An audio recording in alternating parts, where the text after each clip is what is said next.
Hey everybody, I'm here today with Jeff Roll, CFO, COO, and he is going to give us some positive financial updates for faculty and staff for next year. So thanks for coming in, really appreciate it. You bet, Tyler. What's this news that we're all waiting for? Good news is for the 23-24 school year, the board approved a 6% across the board cost of living adjustment increase for all regular faculty and staff.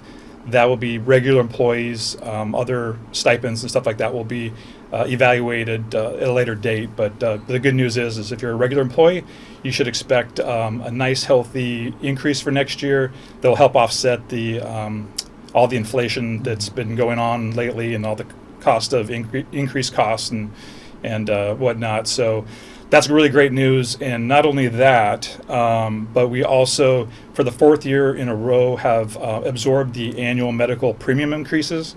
And so for next school year, the increase was 5.5%. And so for the last 4 years, the school has absorbed every one of those increases over the last 4 years. That is approximately a 15% savings for each member in their plans. In addition, if you remember last year, we also reduced the each one of the 4 plans that we offer. Depending on the plan, it was an average of about 16% decrease for this current year. So that combined, you're definitely looking at a 25 to 33% savings over the last 4 years, depending on which plan you were in.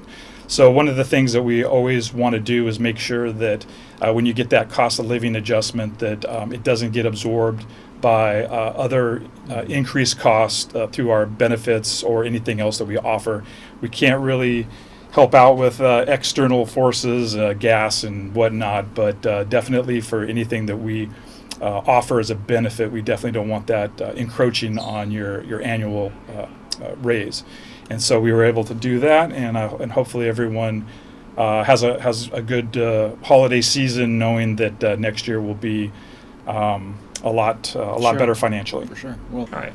Well, 2 things. First off, thank you. I know that the easiest thing for employers to do is to pass off those costs to employees. And second, thanks to everybody out there, because this is really because of our strong admissions, our strong advancement, and also the budgeting work that you guys do each and every day. Because we are more efficient with our dollars, we're able to pass those savings off to families, faculty, staff, and still preserve the really strong academic, athletic, and artistic endeavors that we have going on each and every day. And then just in closing, I'd be remiss if I didn't ask about all of the projects that are going on. I mean, it's amazing how much you and your team are juggling each and every day. Mm-hmm. What are you most excited about?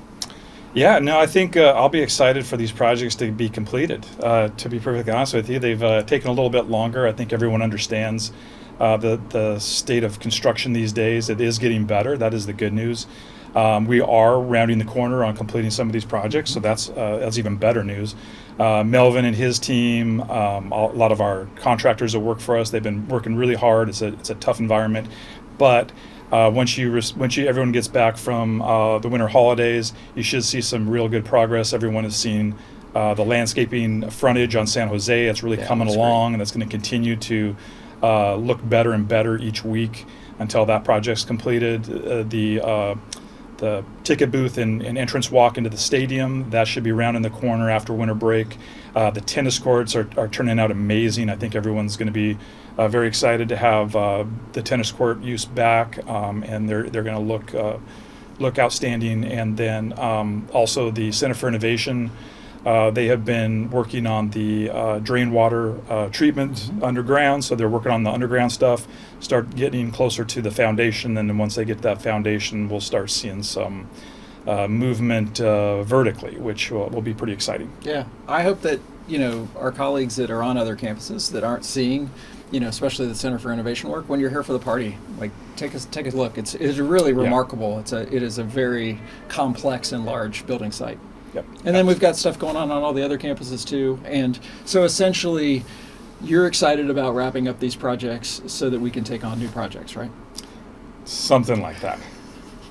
Right, well, that's what we get to do. As I know, we joke about this all the time. In today's world, there is a degree of flexibility that we have to have. These projects, the extension, is not because of anything that Bowles is doing. We're really sort of at the mercy of some of the contractors, and I know that they're doing the best they can to keep up with things, and sometimes you just have to be that nudge. But Yeah. the good news is that they are going to be completed soon. And then, with all seriousness, there will be another set of projects that we'll jump into. Absolutely. But hopefully, we'll get a little bit of a breather. And I would also just like to echo on that and thank everyone for their patience.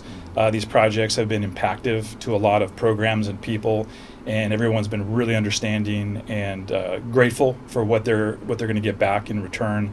And so it's really awesome to work with all the folks that understand the little pain today is going to turn into something amazing tomorrow. So Right. I totally echo that. And, I am out and about, and that is what I'm hearing, especially from the parents and the donor community, is there's a huge amount of excitement and the anticipation of what this is going to mean for bowls and the impact that it's going to have on our students. I mean, that's what it's all about. So really appreciative to you. Thanks for all the work that you and your team do. I know it's not just you.